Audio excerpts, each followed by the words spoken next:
So our trading zone, to me, is that the area where we enter our trades. So we say, I'm getting into the trade. I'm clicking that button to enter the trade. That is what we are going to be focusing on today. So it is very important to identify your trading zone because it is very, very important. So some of these things, again, you feel like it's repeating every day, but as soon as you forget that and you start looking at other things where you want to enter a trade, you are bound to lose. So these are the things which I always said, I will repeat them during the start of the session so that whatever we are saying, you remember that we are working with something that follows a cycle. So the weekly cycle, it follows 3 levels or 3-day cycles. This may occur in 3 days, but may also go up to 5 days. And after every 3 levels, the cycle should reverse. And I said you observe the H4 or the 4-hour time frame to see peak formations. Normally, this is done during the weekends. Then the H1 to count the levels to see how the pay is moved. And then the 15 minutes to enter your trades. Remember, all we are talking about here are the daily trades that you enter in one day and you exit, you wait for the next day. So the trading zone is identified at level 3 consolidation with peak formations. So in our 3-level cycle, what we are saying is if we have level 3 of the previous cycle, that is the most definite trading zone that we pick, and we just have to identify the peak formation. But also, after level 1, if you observe 15-minute time frame consolidation, you can also wait to observe another peak formation on the intraday and you enter the trade again. So identifying the trading zone where profitable trades can be taken is the ultimate goal. So we're just analyzing the market and everything, but our focus is we want to enter when everything is sure and when we know our trade will be profitable. So that's the ultimate goal. Every technique that people talk about, the ultimate aim is to identify the trading zone where you can make a profitable trade, right? But remember, we said trading is a probability business whereby you are trying to increase your chances of winning. Like in our technique, we want to approach a 90 to 95% win rate. So that's why we put that kind of analysis. So the setups, we said they're okay, end of Asian session into the London, or London session into the New York. These are our trading times because of our location. So since we are using Central African time, we are saying we expect setups between 8, maybe up to 12, and also between 1600 up to around 1800. You see that the New York session is a shorter period in terms of our setups, our daily setups. But then the times may change, but we need to identify the setups so that we can win against the market maker. So that's the typical setup out of the Asian into London. So the start of the day, you mark your Asian range, the first 8 hours of the day, that means 00 to 8 o'clock. This range, that's what we said should be less than or equal to 50 pips, right? Then after that, we expect the price to pull out of this range. So if we were to extend this range, you realize that the price should pull out, and usually it's between 25 to 50 pips pull out. 25 even up to 50 pips pull out, right? But it can be less depending on the pair and also on the level. 25 to 50, we normally expect them at level 3 in the H1, because that's a longer, a bigger trading range. So what you are saying is the price at this point, there's not much activity. Then after that, it pulls out, right? When it pulls out, this becomes our trading zone, right? Where the price has pulled out and is showing signs of reversal. This is the trading zone that you would want to identify. After identifying that, you should enter a trade and then everything should happen like that. I looked for a perfect setup that occurred on a chart so that you can see what we are talking about. So the 8 hours, start of the day, you mark them, right? After marking that, you wait for the price to go above the Asian range, to break the Asian range. So what they are doing here is that there's some people who are called breakout traders. So what the breakout traders do is that they just say, if the price breaks out of this range, I'm entering my trade. So it breaks out here and it comes back, breaks out and comes back. Then it meets the 50 moving average. It bumps on that and goes up in 3 pushes. 1, 2, 3 pushes that we talked about. Now for the breakout traders, to them it's a show of momentum that the price is going up. So they get in there. And what does the market maker do? He pulls back quickly to put them into a loss. Then he slightly approaches the same point again and pulls back again. So you see that he seems to be facing resistance on the 50 moving average. And this tends to convince all other traders that the price will not cross the 50 moving average. Then what happens? After playing around there, he pulls out with 2 candles. He pulls out of the trading zone that we had picked. So our focus is that within this big triangle, we should have entered our trade. Then he moves out 1, 2, and 3.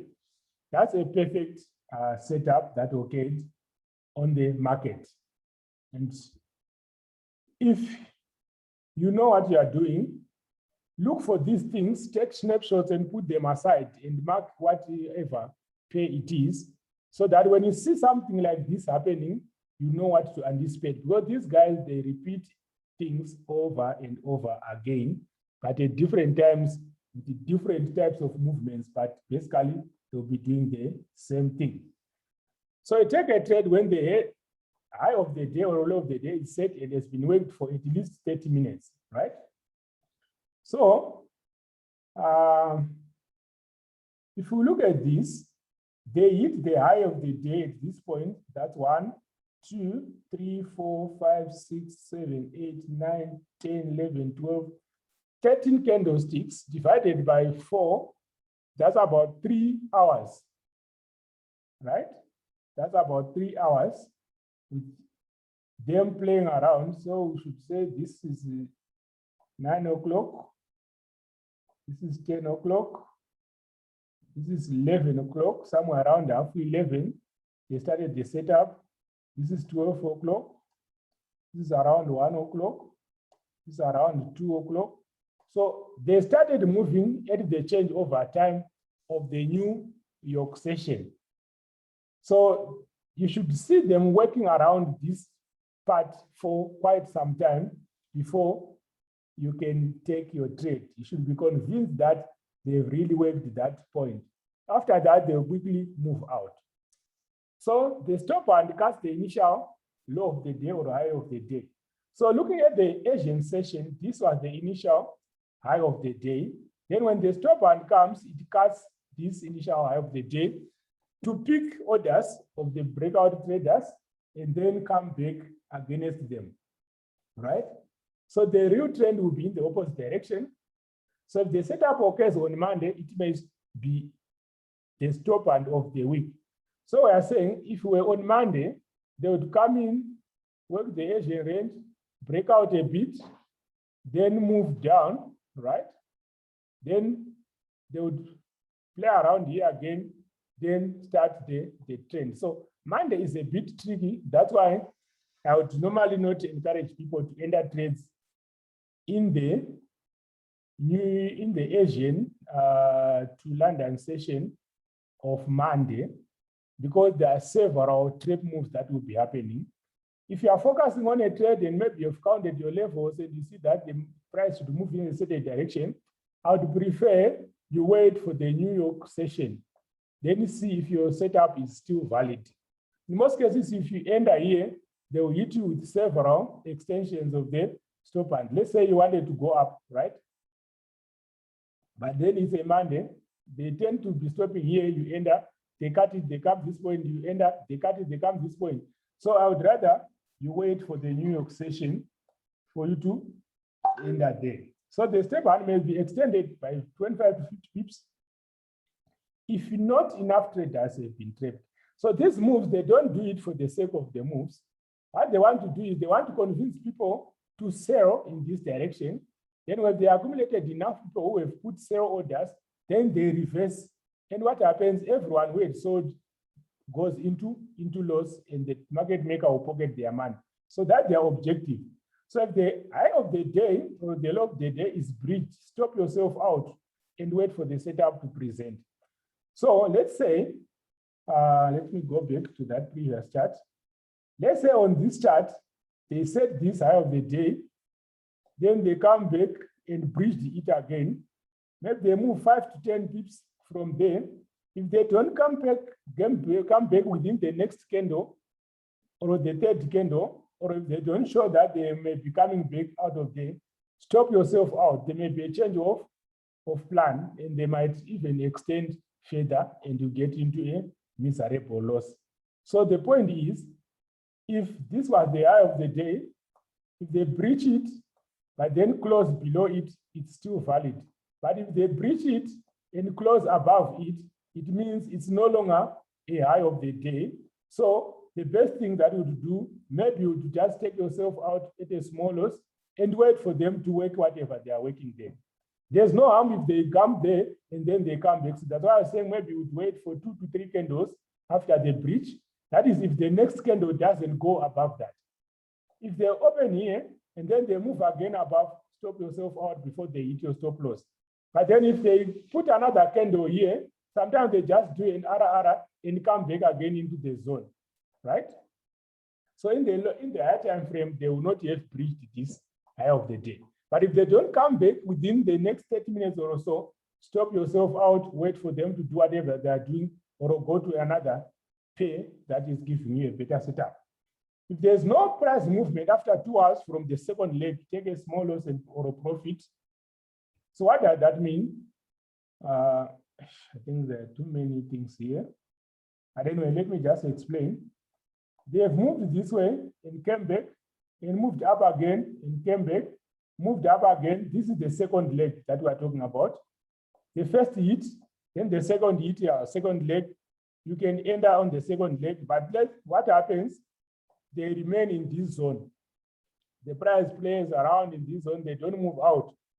If this happens after 2 hours from the second leg, stop yourself out.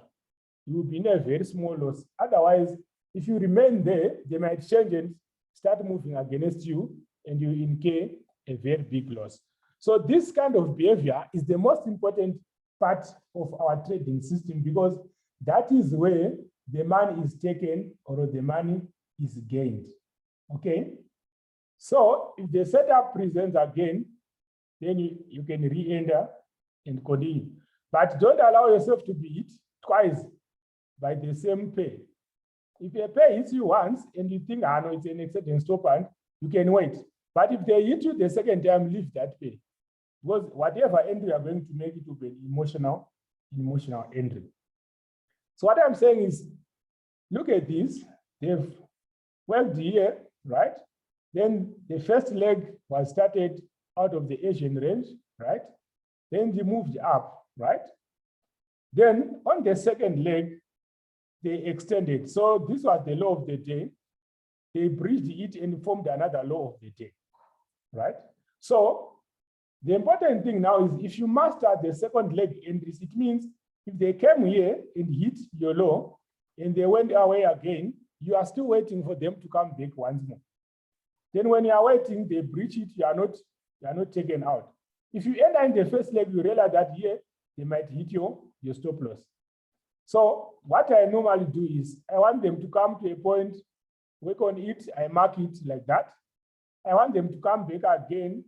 Either they miss it or something, but they should make an attempt towards that point. Then I will enter my trade, right? It's better to miss it. Let's say they just come here and gone. It's not a problem. You have not lost anything. Rather than entering here and then they extend and you are hit by your stop loss is hit there, and suddenly they start going back there. So second leg entries, if it's a W, that means you want to move up. They come here, wait for them to come back once more.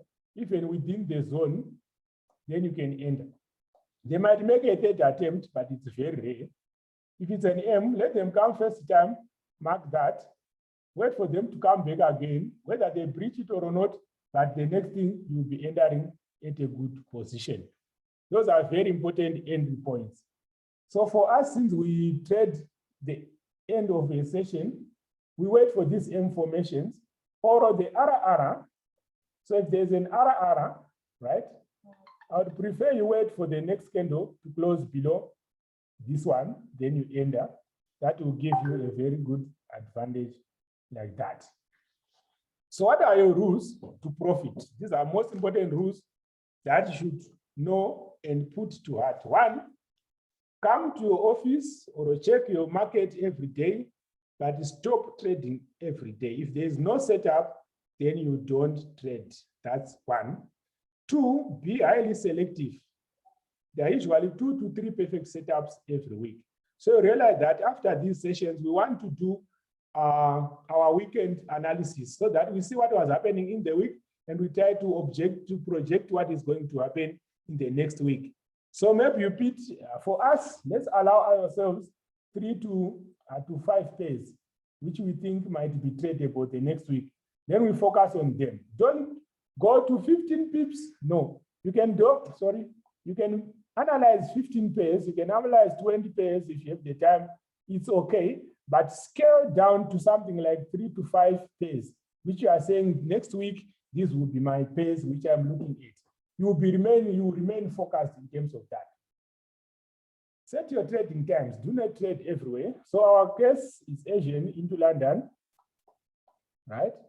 Then we also have London into New York. That's it, twice. If you miss the morning session, check the afternoon session. Don't trade everywhere, otherwise you start seeing M's and W everywhere and you end up very at a loss. Learn to have a pip target. Do not look for more. Greed kills all good traders. If you say my target today is to get just 20 pips and leave, if your profit goes to 20 pips, take them and go. If you said 30, take them and go.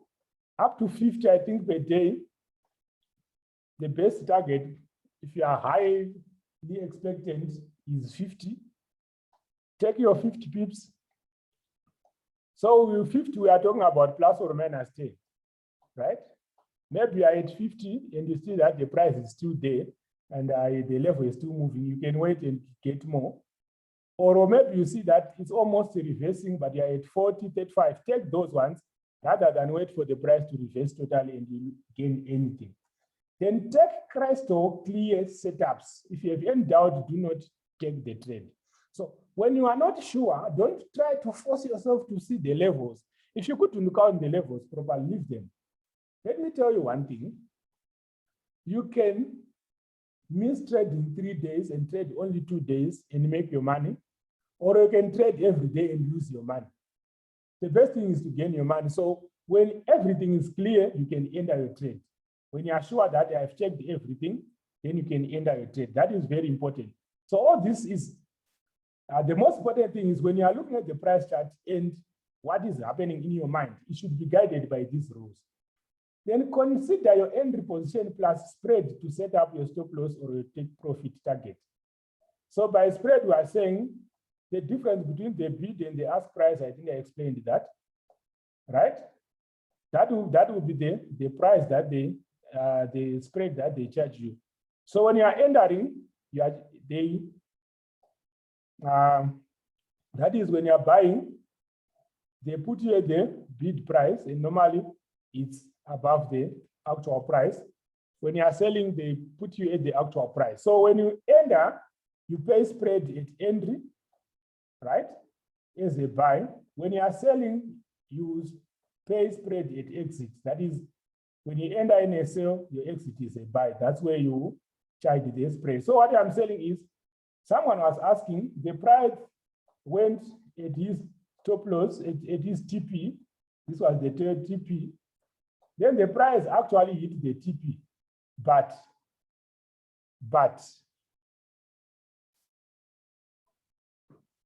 the TP was not hit. What it means is, according to what was happening, most probably you have entered a sale. So the sale price is the one which is moving with the actual price at that point. Then the bid price, because yours was a sale, so the ask price now, the bid price, sorry, and the ask price. So you entered at the ask price, you go out at the bid price. So your TP is here, the price is there, but the bid price is still behind. Then it turns and it goes away and you wonder what happened. That's why I'm saying, put this into consideration that there's a spread. So maybe if you think it's 20 pips and the spread is 2, rather put 18 instead of 20. Otherwise, they will miss your target just like that. Then when you enter your trade now, place your stop loss 12 to 23 pips from the peak. If you are in correct side, the stop loss becomes irrelevant. So let's say this was the highest point that you saw on the market, and you enter here. So what I'm saying is you measure the distance from here, let's say it's A, then you add 12 to 23 on top of that. That becomes your stop loss. Why do I talk about this? Sometimes the price comes here and they normally make about 5 to 7 spike movements, 5 to 7 deep spike movement that come back and close below there. So if you put 12 to 23, they will not hit you with that spike level. The good thing is that if you are correct, the stop loss is useless. They will not come back there and you will not take a loss. But then if you are wrong, then they will also hit you at a smaller loss. Then do not chase the market. If you miss a setup, let it go. Let's say you find out the M is already formed and the price is moving maybe somewhere there, and you want to enter while you were not there when this was happening. Do not do that, because sometimes you enter there, the price goes back because you don't know what was happening. It was not in your analysis. So do not chase the price, and do not be too rigid with your prediction to miss the setups. If they were they're high, then you are a seller. If they work the low, you are a buyer. Of course, there should be a confluence of triggers for that to happen.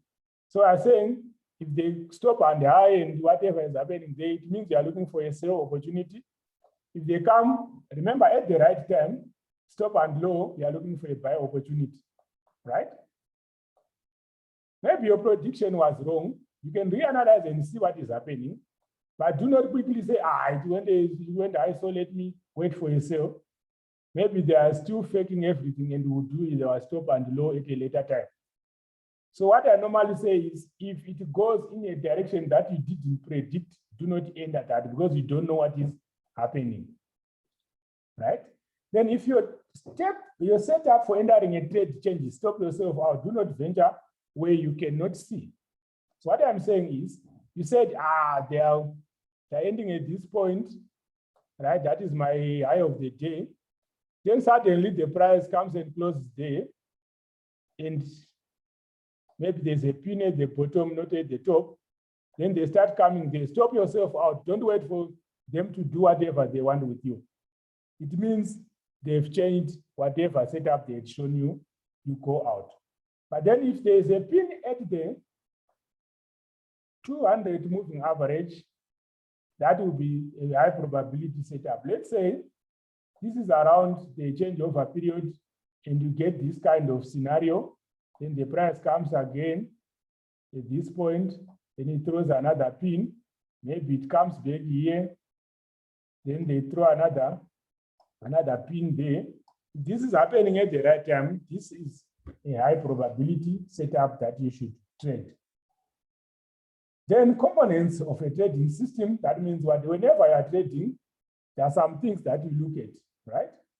So your money in the trading account is useless to the market maker until you enter the trade. So the reason why they make these moves to entice you is because even if you put 1 million in your trading account, to them it's nothing because it's not accessible to them.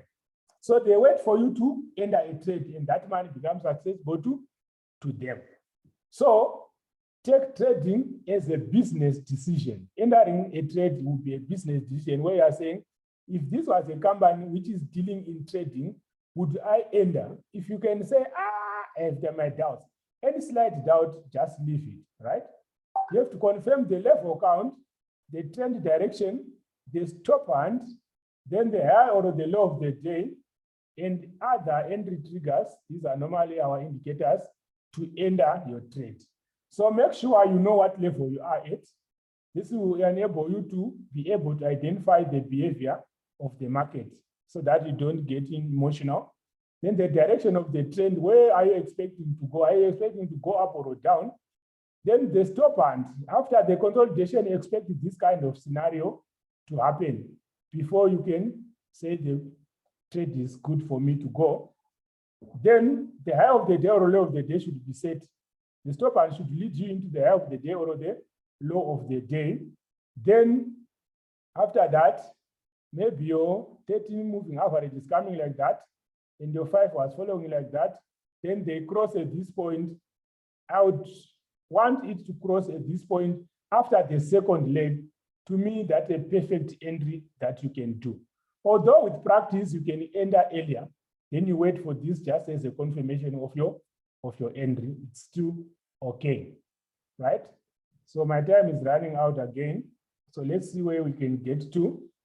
So the behavior at the high of the day, anyway, let's stop here momentarily, maybe for 5 minutes. Then we can continue so that I can start at this point at the behavior of the high of the day. Okay. Let's wait